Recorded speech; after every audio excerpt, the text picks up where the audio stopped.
guys, it's Lukyan, and today I'm going to be giving you my speedy January wrap-up of 2018, telling you guys all the books that I read in the month of January. In the month of January, I read 6 collections of poetry, 6 novels, and 1 graphic novel or comic book, which adds up to 13 books in the month of January, which I'm really proud of. And the reason that I'm calling this my speedy January wrap-up is because I'm going to be giving you a few sentences about each book, just trying to fly through it. So without further ado, let's get into the video. The first book that I read in the month of January was Nimona by Noelle Stevenson. This is a graphic novel or comic book about a girl named Nimona who is a feisty shapeshifter who wants to be the villainous sidekick to Lord Ballister Blackheart, who is like the baddest man in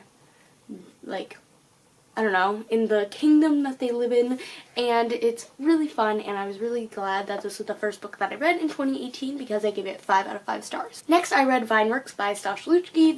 Stosh Luchky is my uncle, and I did enjoy this book. This is his 3rd collection of poetry, and I give it 4.25 out of 5 stars. I did have a few qualms with it. Some of the poems were a little bit on the longer side, and I like shorter poems, so also, this book was kind of inappropriate, which I'm usually fine with in poetry, but since it was my uncle, it made me feel a little bit uncomfortable. Next, I read Christmas in Camelot by Mary Pope Osborne. This book is, I read this for nostalgia reasons, obviously. I wasn't looking for this novel that was going to change the course of my life.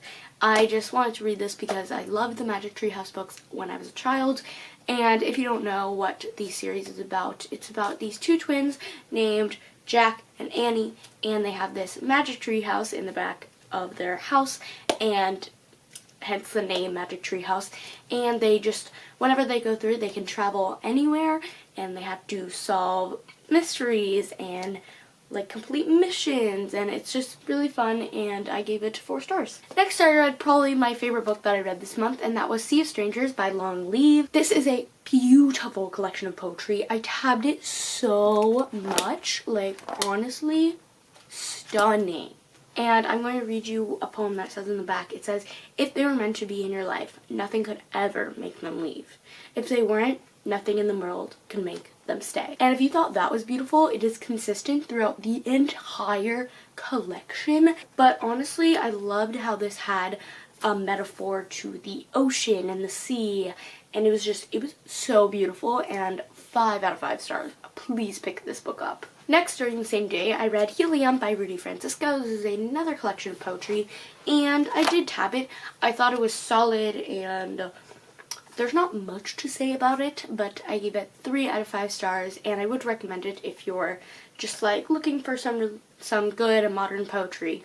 Next, I read Dolphins at Daybreak by Mary Pope Osborne. I was just you know what, I'm going to read another Magic Tree House book because honestly, I just smile every single time that I read these books because it just brings me back to 5 years ago when I would read these books for the first time. So yes, again, Jack and Annie, they have a magic tree house in their backyard, and it's really fun and adventurous. Next, I read The Princess and the Pea by Hans Christian Andersen. This is a bind-up of his fairy tales, and I really, really liked this book, and I thought it was really interesting, and it was very creative, as Hans Christian Andersen books tend to be. So I really enjoyed this book, and I give it 5 stars. Next, I read Algerdonek by R.H. Sin. This was another collection of poetry that I thought was really, really good. The poems were really short, and I don't like really long poetry, and I don't like really, really short poetry. I kind of just medium-sized poetry, but some of this was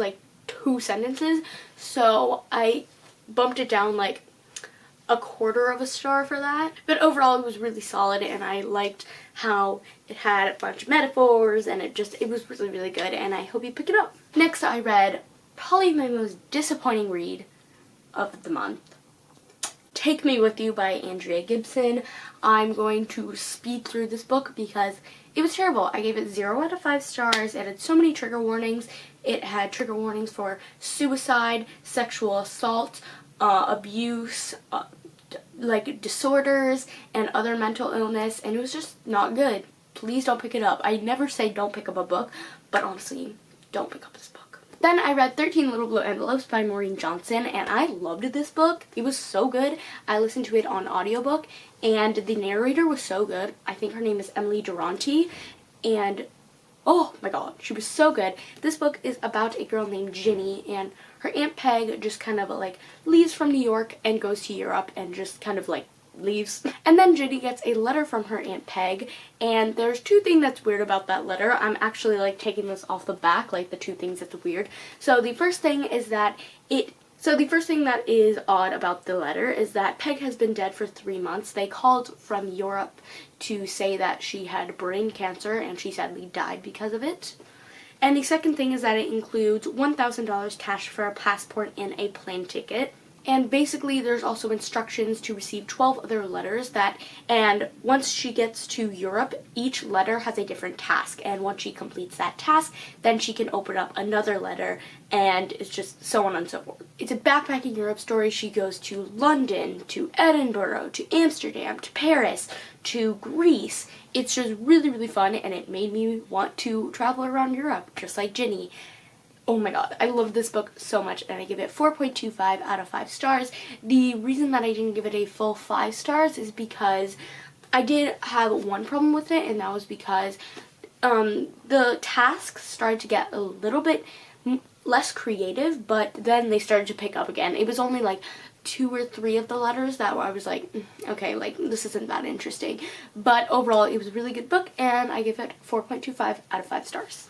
I think I already said that, but whatever. Then I read The Pigman by Paul Zindel, but this book is about John and Lorraine, who are sophomores in high school, and they accidentally become friends with this man named Mr. Pignotti, and this book is basically just an homage to Mr. Pignotti. They're writing their story after he is dead, and it's really good, and I gave it 3 out of 5 stars. And I did have some problems with it because it just started to get boring in the end. Like after page 120, I was just so bored. So 3 out of 5 stars. Then I read The Little MatchGirl by Hans Christian Andersen. This is the same bind up, and I really enjoyed this book as well. I did have one problem with it, and that was just because I didn't really get the purpose of the story until like the last 2 sentences, but overall I did enjoy it, and I give it a 4.5 out of 5 stars. And the last book that I read in the month of January was A Beautiful Composition of Broken by R.H. Sin. I loved this book so much. 4 out of 5 stars. The reason that I couldn't give it a full 5 stars was because it was a little bit repetitive at times, and it just, I did tab it so much, and I tabbed it on the top too, and it was just, this was like such a long book of poetry. It was over 450 pages. I could honestly read triple the size of this if it was this author and the same writing, and just, it was so good. Please pick it up. So that is it for my January wrap up. This actually took way longer than I was hoping it would.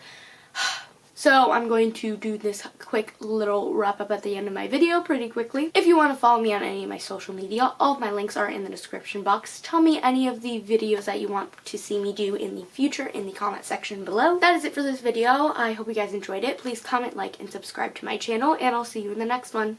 Bye! I'm free to be the greatest, I'm alive.